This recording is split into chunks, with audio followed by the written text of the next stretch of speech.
Le Seigneur soit avec vous. Et avec votre esprit. Évangile de Jésus-Christ selon saint Jean.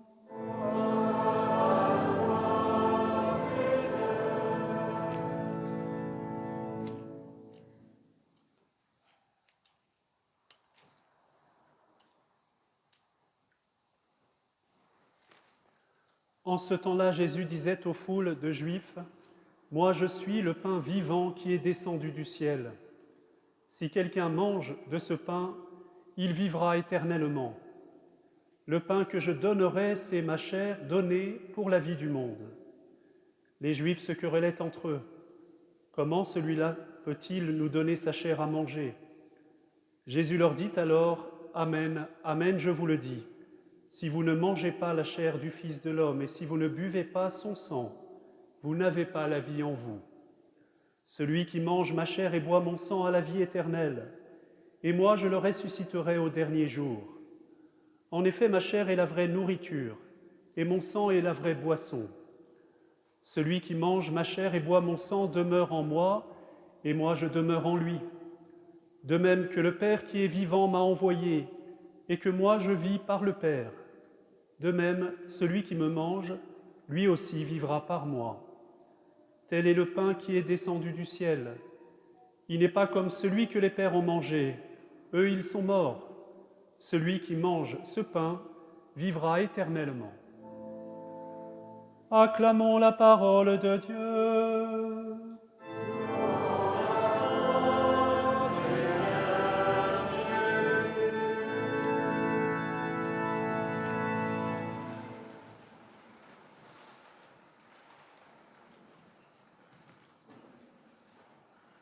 Chers amis, aimez-vous l'adoration du Saint-Sacrement? Si vous me dites oui, c'est qu'un jour vous avez fait cette expérience qui a été la mienne. C'est au Sacré-Cœur de Montmartre ou ailleurs, eh bien, de se mettre en présence d'un petit morceau de pain silencieux, de se demander au début, c'était mon cas parce que j'étais assez loin de tout ça, comment est-ce que je vais tuer cette heure à venir? Et puis c'est de faire l'expérience qu'en réalité, 3 heures, 4 heures ont duré 1 minute, c'est que le temps a défilé. Peut-être que vous avez fait cette expérience, peut-être que vous avez été saisi par le mystère d'une présence, saisi par une présence qui vous a mis dans le silence. Parce que la seule chose qui nous met dans le silence, c'est la présence et c'est l'amour. Alors peut-être que vous n'avez pas fait cette expérience devant le Saint-Sacrement ou après la communion, mais vous l'avez fait parce que vous avez été en présence de quelqu'un que vous aimez. Il n'y a pas de plus grand repos, il n'y a pas de plus grand silence que celui de 2 êtres qui s'aiment et qui n'ont pas tellement besoin de parler. Alors si vous avez fait cette expérience comme moi, assez vite après, vous avez fait une autre expérience, un peu plus douloureuse. C'est que vous vous attendiez à passer 3 heures comme 1 minute. Et en réalité, au bout d'1 minute, il vous semblait que ça durait 3 heures. Je vous avoue pour ma part que plusieurs nuits d'adoration après ce que j'ose appeler ma conversion, c'est-à-dire ma découverte de cette présence-là, au cœur de ma vie, au cœur de la ville, au cœur de nos vies, eh bien j'ai vécu ce dont Thérèse d'Avila parle quand elle dit « Quand Dieu a de l'ambition pour une âme, très vite, il la prive des consolations sensibles et il la conduit au désert. » J'avoue qu'à l'époque, au Sacré-Cœur, figurez-vous qu'il y avait le Saint-Sacrement, donc une circonférence, et puis quelques mètres à côté, il y avait une autre circonférence, c'était l'horloge. Et je me suis surpris au bout de quelques minutes à être plutôt dirigé vers l'horloge et à me surprendre à contempler cette horloge qui n'avançait pas. Est-ce qu'elle est arrêtée? Eh bien, c'est une épreuve spirituelle. Le temps paraît long. Le temps paraît long quand il n'y a rien qui vient saisir nos sens, notre sensibilité à fleur de peau, cette sensibilité qui ne cesse d'être sollicitée toute la journée. D'ailleurs, c'est tout ce que la société fait, la société de consommation, veut exciter en nous ce qu'il y a de plus superficiel. Il faut que des sons nous accrochent, il faut que des images nous marquent et nous accompagnent, il faut que la lumière, il faut que tout nous accroche. Tout nous accroche et nous empêche de descendre au fond de notre être, plus profond que notre âme, dans ce lieu mystérieux qui est notre cœur, qui est le lieu où Dieu parle au cœur de son bien-aimé, de sa bien-aimée. L'expérience de l'adoration, elle doit passer par l'expérience du désert. Le désert des sensations, le désert peut-être des idées, et peut-être la constatation un peu humiliante que je suis devant le Seigneur et je n'ai pas des grandes pensées mystiques. J'ai plutôt une imagination qui se déchaîne et qui n'a pas grand-chose à voir avec la révélation.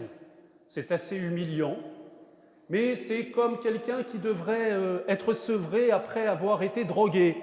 Nous sommes drogués d'émotions, nous sommes drogués de sollicitations. Nous vivons à la surface de notre être. Je n'oublierai jamais ce discours de Jean-Paul II. Alors vous êtes un peu jeune pour ça, mais en 97, il avait préparé les JMJ et le thème des Journées mondiales de la jeunesse à Paris, c'était la rencontre du Christ. Jean-Paul II disait aux jeunes, « Je ne veux pas des jeunes religieux, je ne veux pas des jeunes cathos », je traduis ce qu'il disait. « Je veux des jeunes et des adultes qui ont rencontré Jésus-Christ. Nous ne sommes pas un troupeau de moutons qui suivons des idées et qui suivons une religion aussi belle soit-elle. Nous sommes des hommes et des femmes qui ont fait la rencontre du Christ, qui ont été conduits dans un lieu mystérieux de leur être, où ils ont découvert qu'il y avait une présence, que ça parlait, que ça les rejoignait. Et alors il énumérait les obstacles à la rencontre du Christ. Il disait « Franchissez le seuil, allez, soyez patients. Si c'est difficile de descendre un peu au fond de vous-même, eh bien accrochez-vous. Accrochez-vous parce que le principal obstacle à la rencontre avec le Christ, c'est, écoutez bien, la superficialité. Nous restons à la superficie de notre être. Nous vivons à fleur de peau. Nous vivons d'émotions qui changent les unes après les autres. Et Jésus-Christ est plus profond que cela. Jésus-Christ nous attend au fond de notre cœur. Alors l'exercice de l'adoration du Saint-Sacrement, eh bien c'est une certaine ascèse à certains moments. C'est-à-dire que j'accepte de rester là, alors même que mes pensées, ma psychologie me ballottent dans tous les sens. Il y en a un qui est réellement présent, la présence réelle. Moi, je suis réellement absent. Je suis réellement absent, j'ai du mal à être là avec les gens qui me parlent. J'ai du mal à avoir une présence dense. J'ai eu du mal à être vraiment présent à ce que je fais. Est-ce que ça vous parle, ça? Est-ce que je suis le seul ici? Bande d'hypocrites. Je me souviens de Jean-Paul II, le même, qui passait des heures devant le Saint-Sacrement. Lorsqu'il vous regardait dans les yeux, il descendait jusqu'au fond de votre âme. Et on avait le sentiment, même si c'était pendant quelques secondes, qu'il était là, qu'il était bien là. Il y a tellement de rencontres, tellement de discussions qui nous laissent vides. Ça, c'est l'absence réelle. C'est qu'on a l'impression que ça capte toutes nos sensations, ça nous excite un peu, ça nous fait rire parfois, ça nous fait pleurer, mais en fait, ça ne nous fait jamais descendre au fond de nous-mêmes. Et au fond, nous n'avons pas vécu la grande rencontre. Chers amis, nous devons faire cette expérience, et c'est la sagesse de l'Église. Alors ça, c'est une tradition qui remonte à la fin du Moyen-Âge, c'est une tradition qui remonte au nord de l'Europe. Ce sont ces chrétiens qui trouvaient effectivement que l'instant de la consécration, l'instant où l'hostie est présentée au regard des fidèles, était bien passager. Est-ce qu'on pourrait demeurer un peu? Est-ce qu'on pourrait laisser cette présence, eh bien, nous rejoindre? Est-ce qu'on pourrait essayer, autant que faire se peut, d'être un peu présent à la présence?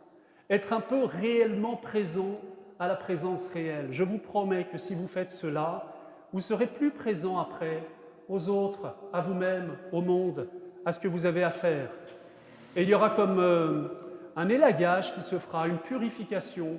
Ce qu'il y a de plus superficiel peut-être vous apparaîtra dans sa pleine lumière. Et vous aurez soif de réalité, de présence réelle, de rencontre réelle. Chers amis, le mystère du corps et du sang du Christ, il faut bien que nous le replacions dans nos vies. Alors on nous fait parfois le reproche, et c'est peut-être pas à tort, vous adorez un objet, vous le chosifiez. Cet objet, ça n'est pas un objet, c'est une personne. C'est une personne, avec tout le dynamisme de cette personne, c'est une personne qui nous accompagne sur notre chemin. Vous avez entendu les références à l'Écriture, la première lecture. Elle nous parle de cette grande traversée du désert qui est le mystère originel du peuple d'Israël. Nous devons aimer le livre de l'Exode, le livre du Deutéronome. Nous devons les lire très souvent. Nous devons aimer l'Ancien Testament parce qu'il nous parle de notre vie aujourd'hui. Nous devons les aimer, nous devons avoir sur eux des clés de lecture. Alors je vous en donne une ce soir. La clé de lecture, c'est celle dont parlent les pères de l'Église. Tout l'Ancien Testament est à comprendre à la lumière du Christ. Tout l'Ancien Testament doit être compris dans une clé allégorique. Il y a au-delà du sens littéral, nous disent les pères de l'Église, au-delà du sens terre à terre, il y a une histoire qui correspond à une expérience, celle du peuple hébreu.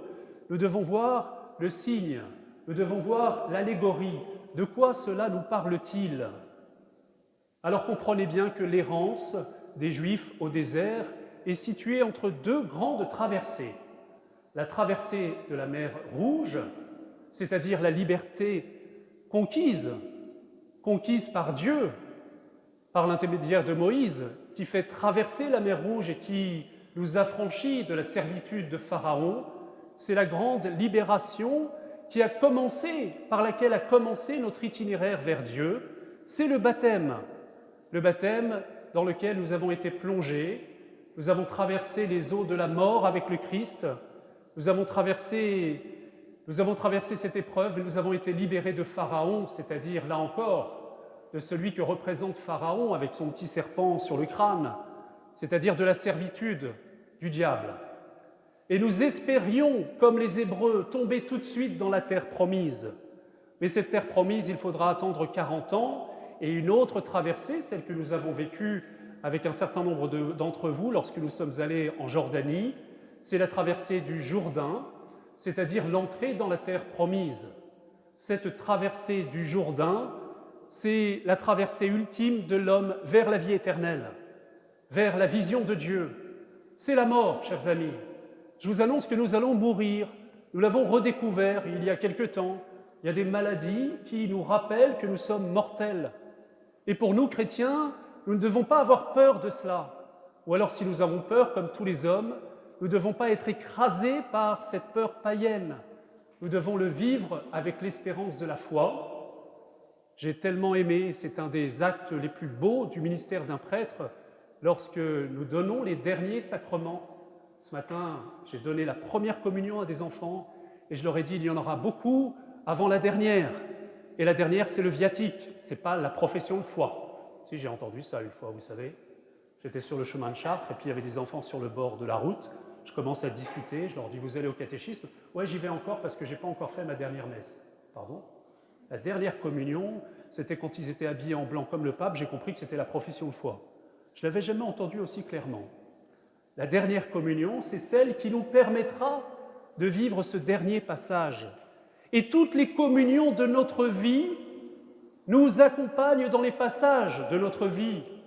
Ces multiples passages, nous ne faisons que passer sur terre, nous passons d'un état à l'autre, et nous passons à travers les épreuves de la vie, à travers les joies, vers cette joie qui n'aura pas de fin. Et l'Eucharistie est le sacrement du passage. Jésus passe avec nous.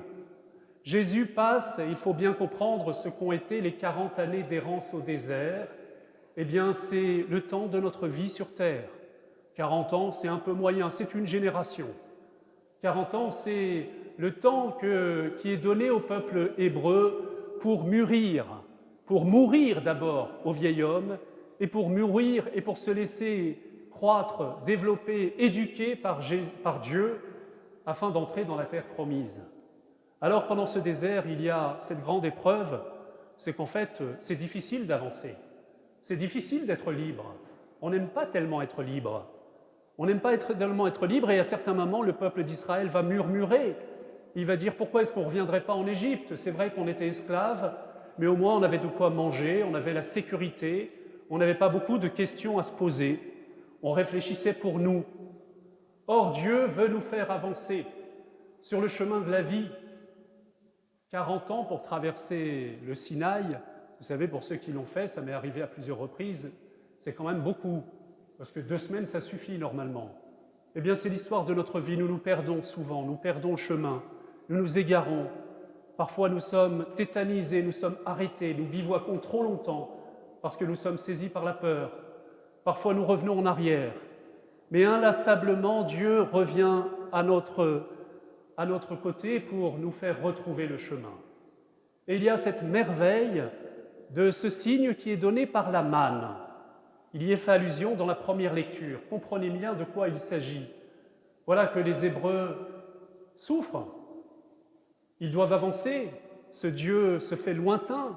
Ce Dieu est un peu énigmatique. Ce Dieu ne donne pas beaucoup à voir, à entendre, à sentir, à goûter. On a faim, on voudrait des forces, on commence à se fatiguer. Et voilà qu'un matin, alors qu'ils se sortent de leur tente, chaque famille d'Hébreux sort de sa tente. Il y a au centre la tente de la rencontre, le lieu où Moïse parlait face à face avec l'Arche d'Alliance.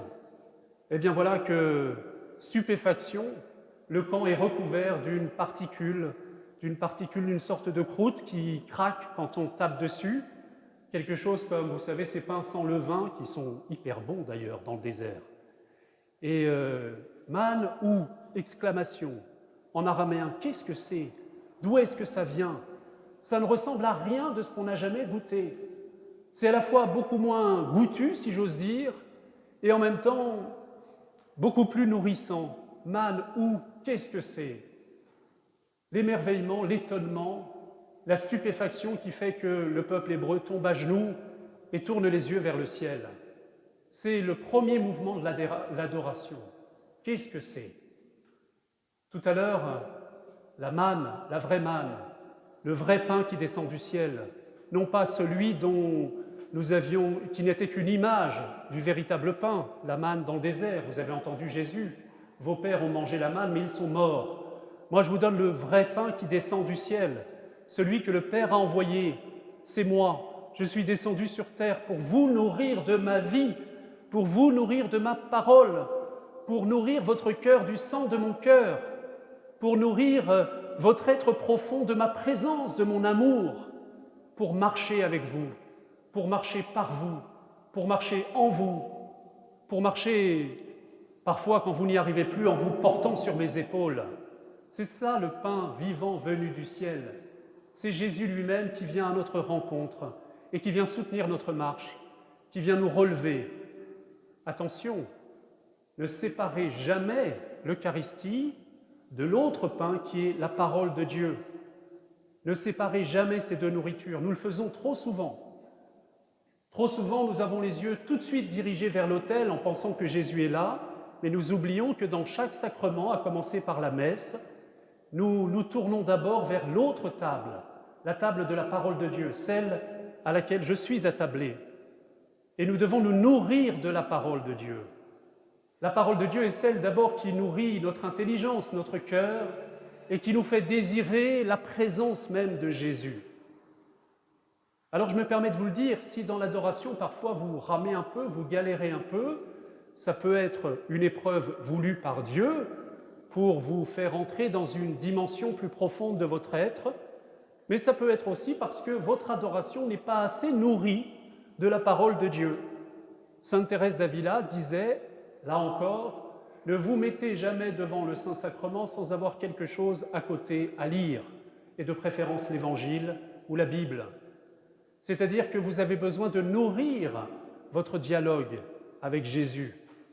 Bien sûr qu'il y a des moments où ce silence, eh bien, c'est Jésus qui nous attend au plus profond de nous-mêmes, mais souvent ce silence, c'est simplement que nous n'avons pas nourri la mémoire de notre cœur, de ces paroles qui vont pouvoir entretenir le dialogue avec Jésus. J'ai même envie de dire, l'adoration, il faut que nous fassions marcher nos oreilles, c'est-à-dire que nous écoutions la parole de Dieu. N'hésitez pas à lire la parole de Dieu devant le Saint-Sacrement. Mais il faut aussi que nous fassions marcher nos autres sens. C'est pour ça que c'est bien qu'il y ait de l'encens, parce que ça saisit notre sens de l'odorat, qui peut-être va ouvrir un autre sens spirituel plus profond. C'est notre capacité à sentir les choses de Dieu qui va se développer au contact de Jésus. Il faut aussi que les autres sens, le toucher dans l'ordre spirituel, eh bien, c'est la foi. Nous devons dire à Jésus, tu es là, j'y crois. Et lorsque je dis à Jésus, tu es là, j'y crois, eh bien, je le touche spirituellement. Mais c'est vrai qu'il faut aimer ces actes de piété où parfois le Saint-Sacrement s'approche de nous, parfois nous avons besoin de nous prosterner devant lui, parfois nous avons besoin de toucher l'autel. Nous sommes très souvent un peu trop intellectuels, un peu trop perchés dans nos pensées, un peu trop cartésiens.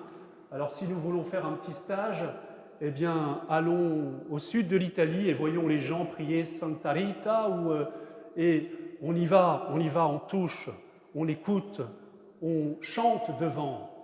Il faut aussi qu'il y ait cette expression de tout notre être et cet effort pour rejoindre le Seigneur.